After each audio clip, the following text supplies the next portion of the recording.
No, I think you're only going to do something that is really meaningful to you if you look inside you, not outside you. Outside you need to figure out where the stupid stuff you have will fit in. But you got to find out about your weird first so you could share that. My theory is that whatever you people call weird about you, that's probably your superpower, man. You could do that better than anybody else.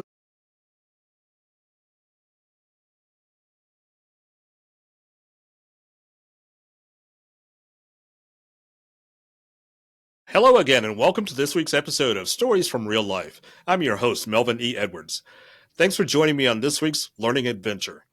Our guest is known as the question mark guy in those infomercials. His name is Matthew Lesko, and he joins us today. Hello, Matthew, and welcome to the Hi. podcast. How are you doing today? Well, it comes and goes, but it's great. No, I long as I'm above ground, it's a good day. That sounds I'm nice. 81 years old, and boy, every day's a bonus. Well, it's good to have you here. So I see that you grew up in Wilkes-Barre, Pennsylvania. Wow. Went to Marquette with an MBA from American University. Yeah. Were you a commissioned naval officer? So how did you go? How did you go from that to being the question mark guy? Failed at everything else in between. Got out of the Navy. It was a draft back then.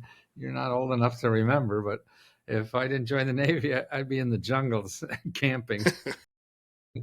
And that didn't sound delightful to me. But Navy was great. I mean, a kid out of college, and they give you a lot of responsibility. I mean, driving $1 billion ships in the South China Sea.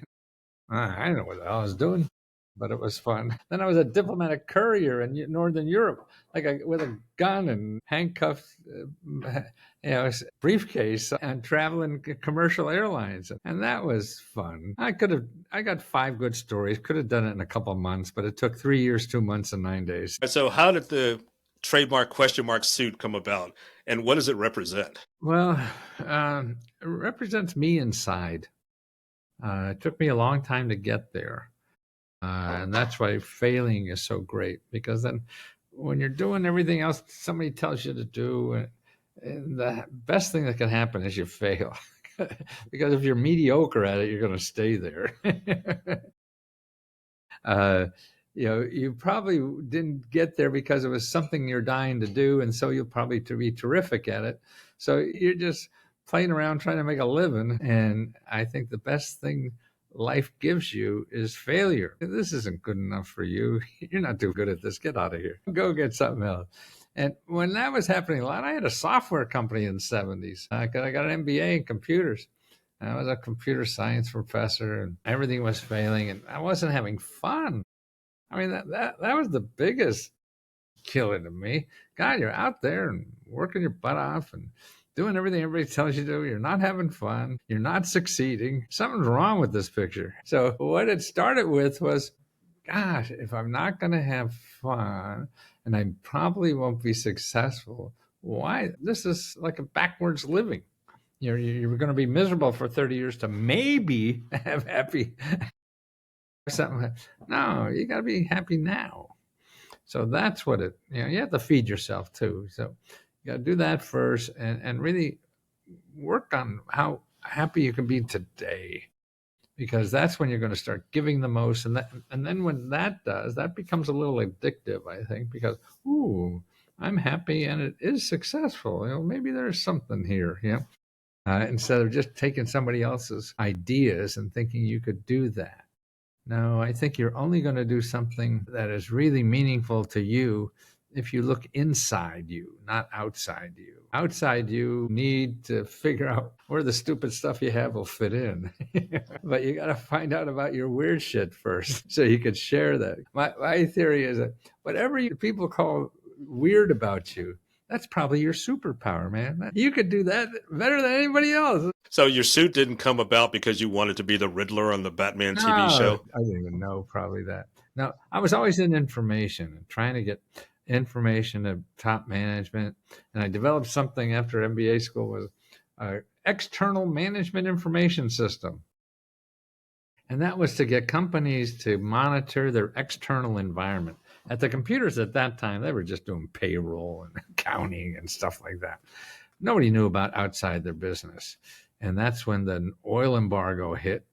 And then companies, whoa, this little country that nobody knew about brought us to our knees because of the price of oil and the gas lines. You're not old enough to remember that. I remember that. I was a kid, but I remember it. And so it's what companies have to know if you want to succeed in life. You have to know what's going on outside your company. See, the computers are only doing stuff inside. And that's what most companies just worried about, manufacturing and payroll and all that kind of stuff. And so I set up this external information, which really just research, and give you a report every month about what's going on with your competitors, the technology, government, how that will affect you, all these things that are going on outside, and to keep track of that so you don't get surprised. Nobody knew what I was talking about. They didn't care or think. So I said, I do research. What do you want to know? And I got into mergers and acquisitions because they want to know stuff. And so I would get information about markets and companies. And I was in Washington, just a freelancer kind of thing. And I'd go to government libraries. Yeah. They're the best libraries in the world. Every big department and agency had their own library on that subject and get all the information and studies for free because the government would pay all this money for stuff. So I'd get all this stuff from the government, and then I'd take their name off it and put my name on it and sell it to my millionaire clients for all this stuff. And it was just amazing because I had no idea about any of this stuff. When I grew up in Wilkes-Barre, Pennsylvania, as you mentioned, to me, the government was the post office, the DMV, maybe the IRS. That's about all. But boy, the power and the money. So these millionaires I was getting money for to get into businesses, or I could find out about any company in the world because they all had to file information in the government. Boy, it was what a treasure trove. And I got sick of helping rich people. And that was my first successful business. I said, the average person on the street should know about this stuff, not just the rich people. They'll pay anything for it. I was charging thousands and thousands. So I just said, hey, how do I teach the average person on the street? I can't charge them the money I was to millionaires doing this stuff. And so it was books. And found an agent, or actually an agent found me because I was written up somewhere about what I was doing. He thought it was a good book idea. And okay, he got me a little advance. And I went to the government printing office. The government printing office, and they still have this book called Catalog of Federal Domestic Assistance. And it has all the major government programs. There was about 1,500. And I just copied them, cut and paste that thing, sent it up to the publisher in New York. They printed it. I went on talk shows, made a fool of myself, but sell a whole lot of books. You mentioned the gut. Go ahead. It became a New York Times bestseller, and I didn't write a lick. So I tried to find that English teacher who flunked me. And she said, you just copied it. You just copied it. So you're talking about government. I saw a photo of you with President Obama. Was he looking for a grant for free money? No, my son worked in the White House during his administration. So when you leave the White House, you get a goodbye handshake with you and your family, because they can't give bonuses, not in the public sector. And I remember walking in the White House. He saw me in my suit and said, best suit ever in the White House. Yeah, he was really a cool dude, I thought. Yeah, he was really sweet. His photographer hated me, though. I take a lot of pictures. Walk around like this. Everybody wants to take a picture. And I have my smile.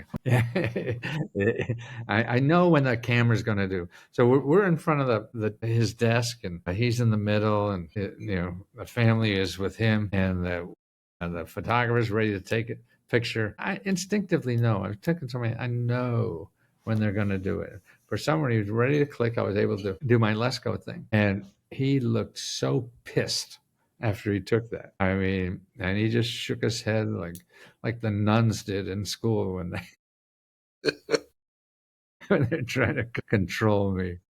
So, God, I thought this guy would hate me for life. But what happened? So he had to take another one of me being more serious. But he had other candid pictures of me that he hung up in the White House, me and the president. And also he had like the best 50 pictures of the year that he would have out every year. And I was one of those too. So I guess he didn't hate me. That's pretty cool.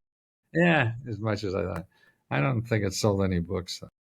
So you'll be turning 82 in May. So Yes, how do you yes. maintain your level of energy? You're gonna come up and and drink with me? I don't. It's. I don't work. I haven't worked in 50 years. It's something you find a passion, what you do. I mean, work to me is like going to the dentist, something you gotta do.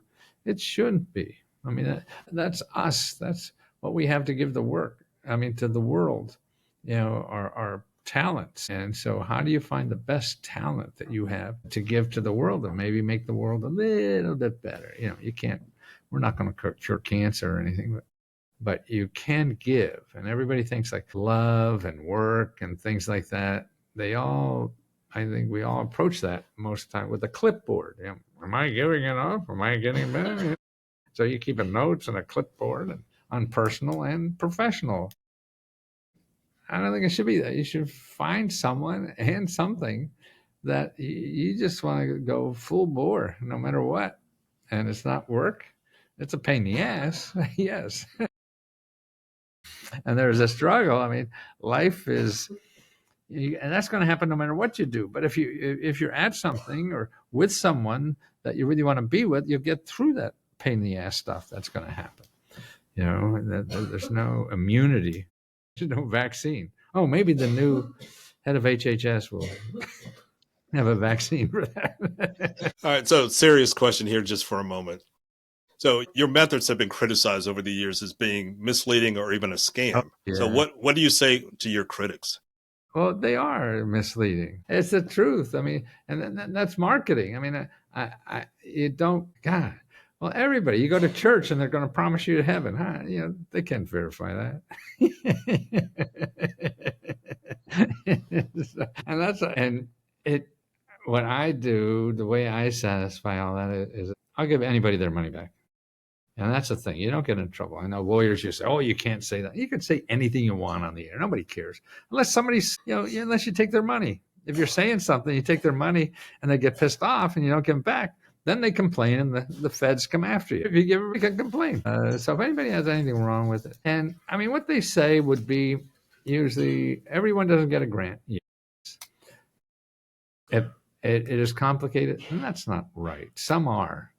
But for most people, it's not. It's 2-3 pages, fill in the blanks. And the other thing, everybody doesn't get it. That's right.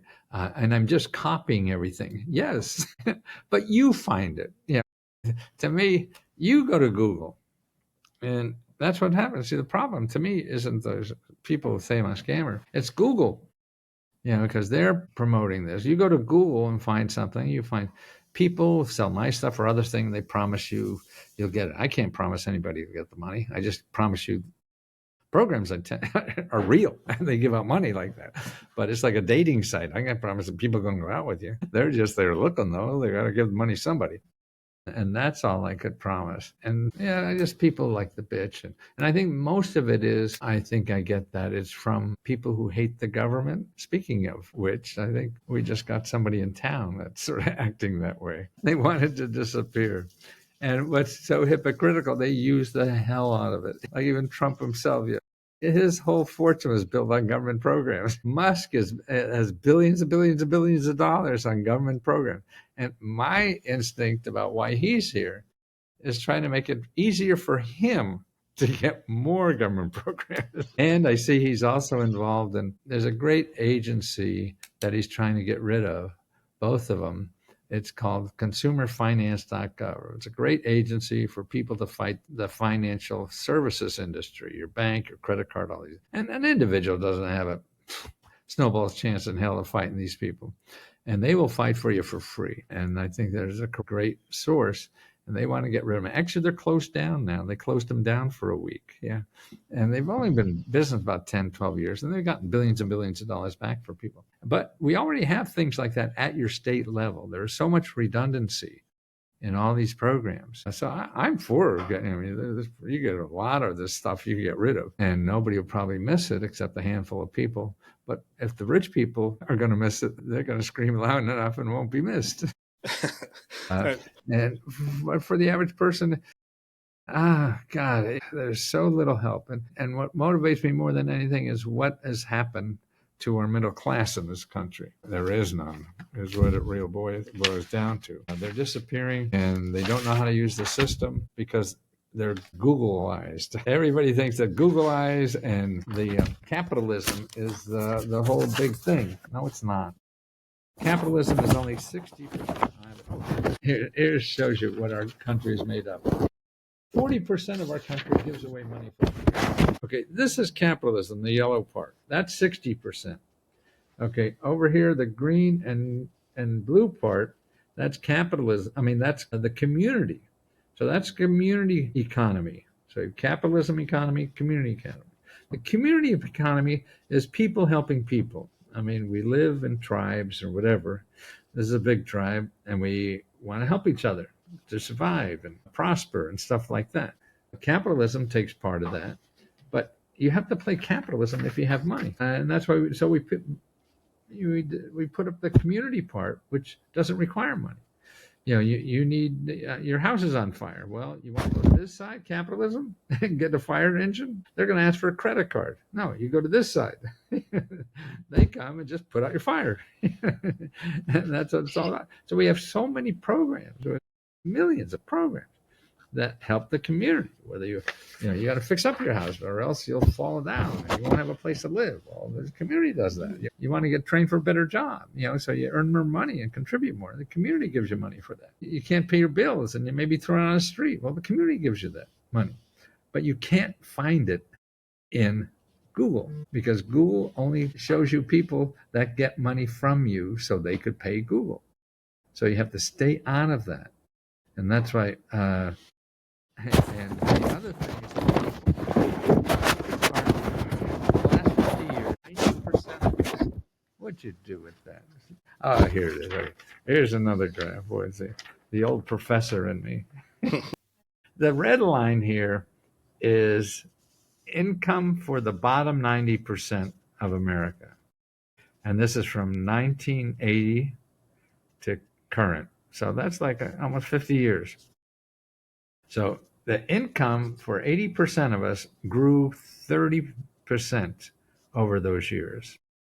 The income for the top 10%, they're doing very nicely. Thank you very much. And that's it. So that's why when you see the consumer price index, so inflation in the same time went up 300%. See, so if your income to 90% of the people only went up 30%, but inflation went up 300%, that's why people can afford eggs anymore. The cost of living. That's why people are complaining about the cost of living.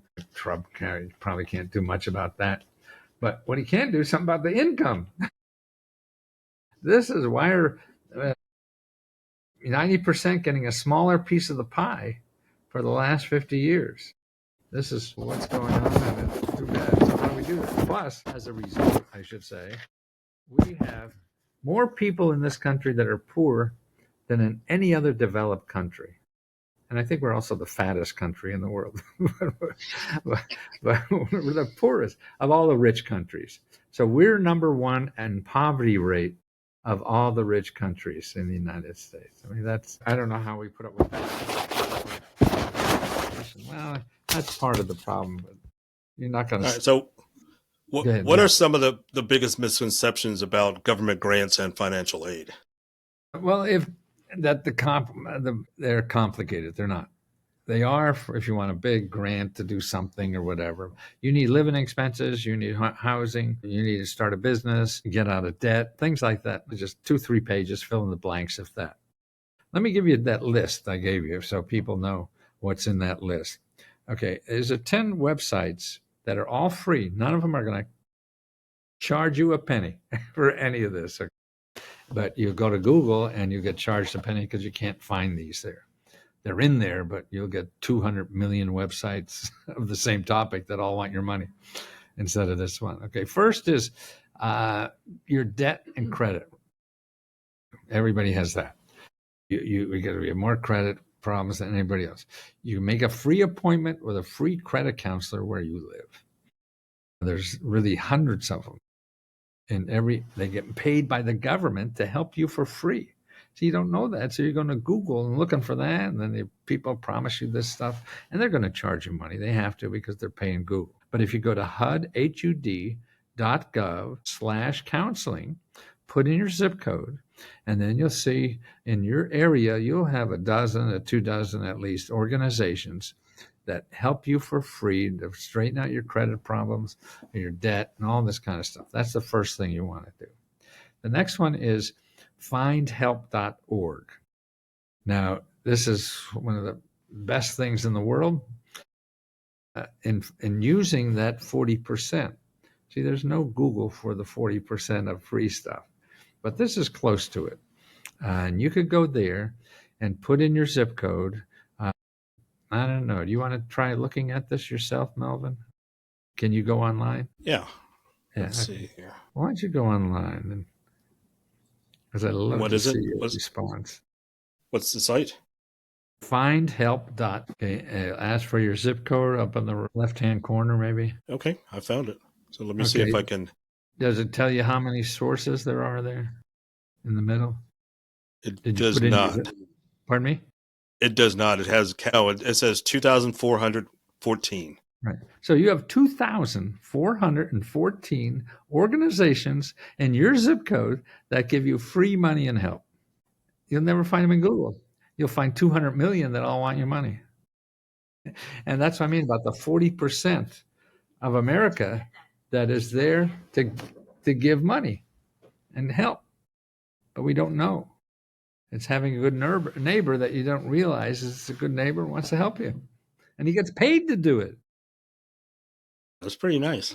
So if you go in and put in something like maybe paying rent, so put in rent up in the left-hand corner. Okay, I have to verify that I'm a human. I think I am. I'll verify it. Tell them to call me. Hope it's making me verify again, so I guess I didn't pass the test the first time. Okay, here we go. I don't see exactly how many, but there's 61 pages of 61. So you have 61 organizations in your zip code that help people pay their rent. See, how many people know that? I mean, people are lucky if they find one, and then if that one person doesn't help them for some reason, because they all have different requirements, and then they'll stop. Oh, yeah, I tried to do that, and they all have a story about why government grants are bad. Yeah, because they don't know how to use it. Didn't do. So you could say anything. It's like, no, I dated 2 dumb blondes, so all dumb blondes are dumb. But we like to have a shorthand like that, right? And we don't know enough to really hide that. So that's what you do. And you can do that for anything. You want to fix up your car. You want to, actually even pay for car repair. I'm sure there's probably a couple dozen that help you repair your car. We give out grants too. I said tomorrow is the last day on the 15th of every month. We give out $15,000 to people to help pay their car repairs. And so if you don't get one from us, and we do that every month, actually we give a total of $50,000 to $70,000 of grants to members every month. And you can go here and find other people besides us. And we're not even a nonprofit.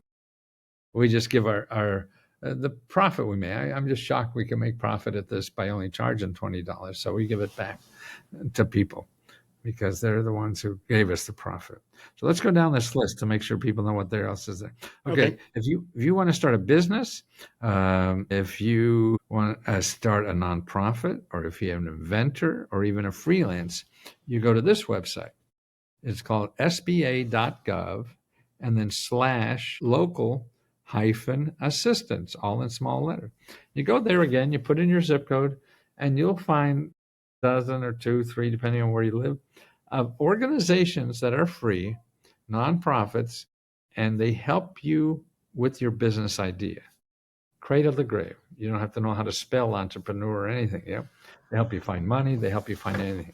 So don't go looking for money for anything. You look for help, because these people know the sources and things like that. You're going in and saying, no, you haven't done this before, and you think you know what's out there, but it's impossible to know. There's too much stuff. And the good stuff nobody knows about, so you're going to miss that. So you get people who do this all the time and ask them. So like brain surgery, you don't want to go to a doctor who hasn't done this before. The next one there is Needy Meds, NEEDYMEDS.org. That's where you can get free and low cost medical care, dental care, mental care, prescription drugs, money to live on while you're recovering for that, money for transportation to go see a doctor, all this cradle to grave on anything health insurance or health. Don't have to have coverage or not. It's really for non-pro coverage. People there too will fight your medical bills for you. I mean, that's a great service. People will show you that hospitals are charging you and they're not supposed to. And you get all that help for free, how to get away from that. Medical debt is the biggest cause of, bankruptcy in our country now. So that's help. Get to know your representative, your congressmen, senators, anything like that. You have any problems with the government, you go to this website, and it's commoncause.org. You could find all your elected officials and call them. You need money for a business, call them. You want to start a nonprofit, call them. You didn't get your Social Security check in time, call them. You need help because you're going to be thrown out of something, well, just call them. They're there. That's what they're doing. They show you how to use the government. And that is like 40% of everything. And you don't know about it. You can hire somebody to see the other side, but not on this side. Seniors, there's an 800 number. We have an area office on aging for every seniors. You call that phone number there, 800-677-1116, and find your local area office on aging. You're taking care of a senior or you are a senior. They'll tell you about all the programs to pay for care, pay for drugs, or pay for, and take your house and get it set up for as a senior to make the repairs that are necessary and things like that. Another 800 number for veterans. There's a good place to start. It's 888-777-4443. And this is called the Veteran Service Officers. They're in every county, and they tell you about veterans programs. And the same with seniors, those two organizations. So if you're a senior or veteran, you start there, but you don't stop. You go to all the other places too.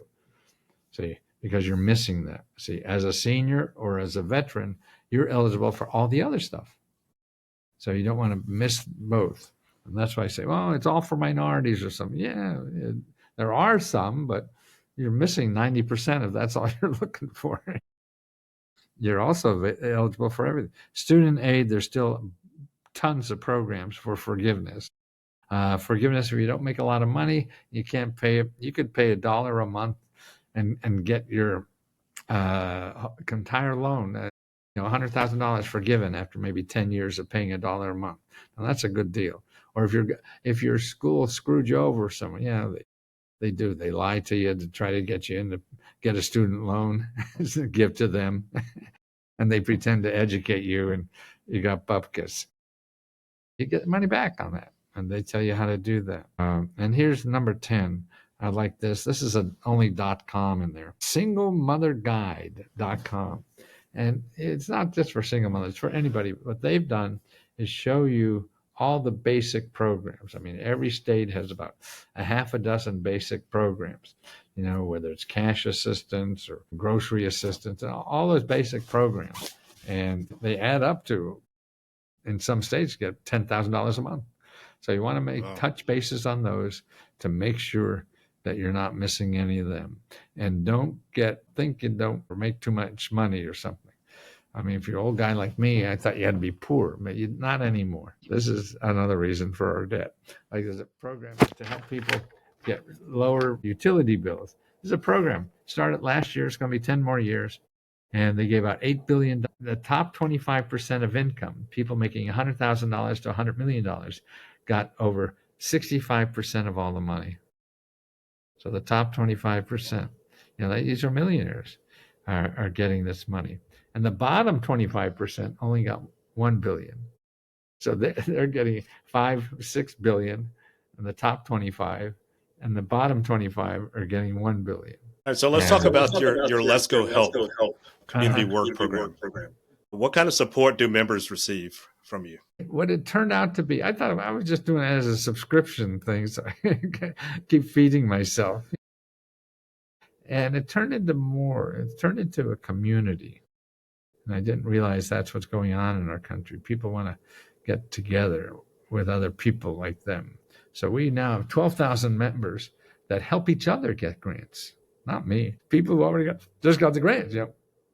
So they're live on our platform, and they show you how they did it and what it is. You ask them questions every day. We have like maybe 3, 4, 5 hours of these people are live that you could tune into and ask them questions and how you do it.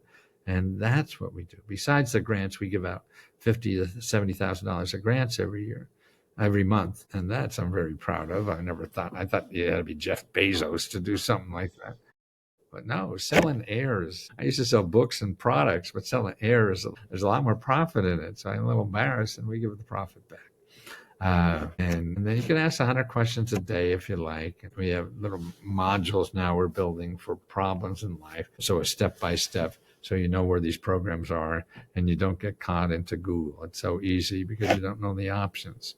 And that's all about knowing options in life. That's where it's at. What's been your most memorable experience in helping someone secure funding? Wow. I mean, I get so many for some reason. Now on the new Lesko Help, I'm getting more than ever. I mean, I've sold millions and millions, $4 or $5 million or something like that. And I don't get as many. Now it just, it just comes in. A guy called the other day, hey, Lesko, you told me to call. That's another thing. You have to call people. You don't go looking on the internet for an application to fill out. You go on the internet and look for people to call. Like this member, we're trying to remember is a letter he sent me. He said,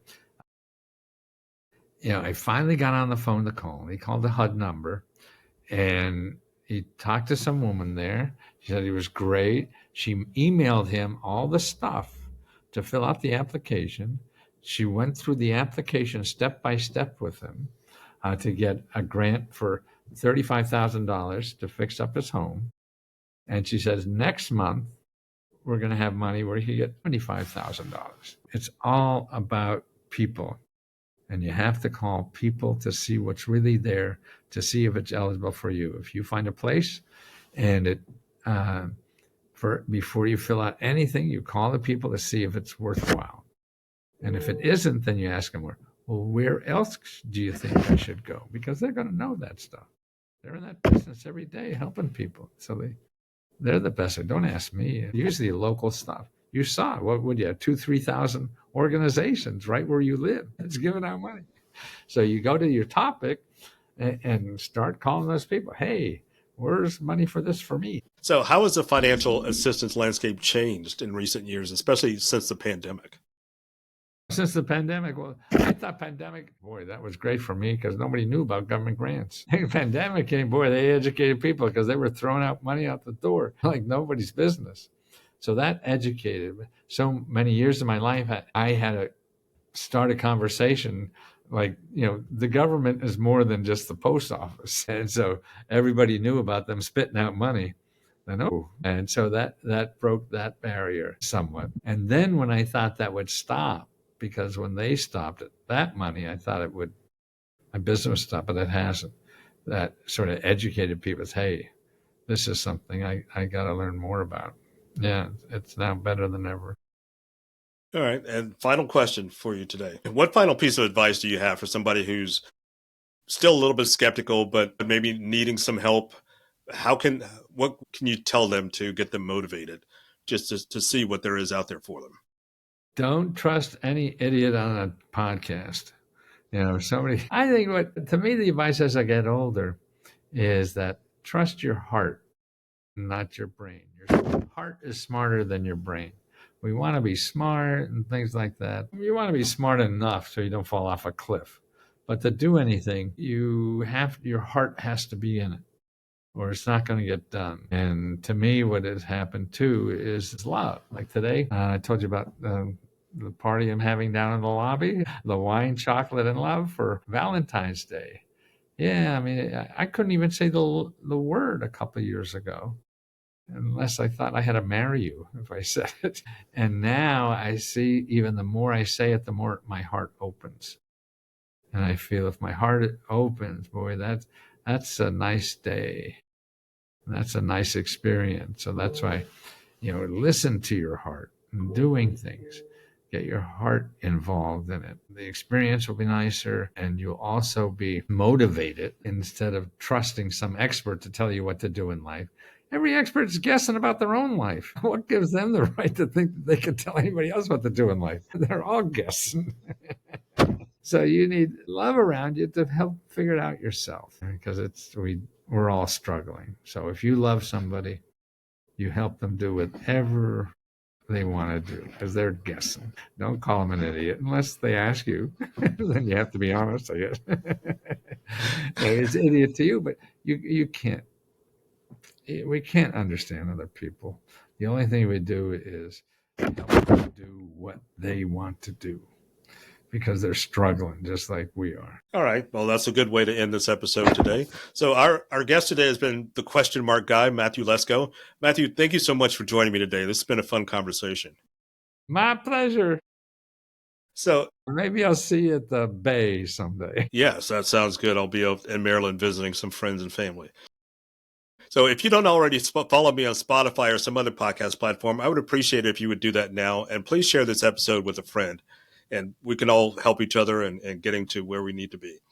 So that's it for today's episode of Stories from Real Life. Did we tell them about leskohelp.com? That's what. Yes, I will. I would include the link in the show notes. Great. All right. Thanks for reminding me of that. So that's it for today's episode of Stories from Real Life. Join us again next time for another chance to learn from each other. Until then, don't forget to shine your light wherever you go.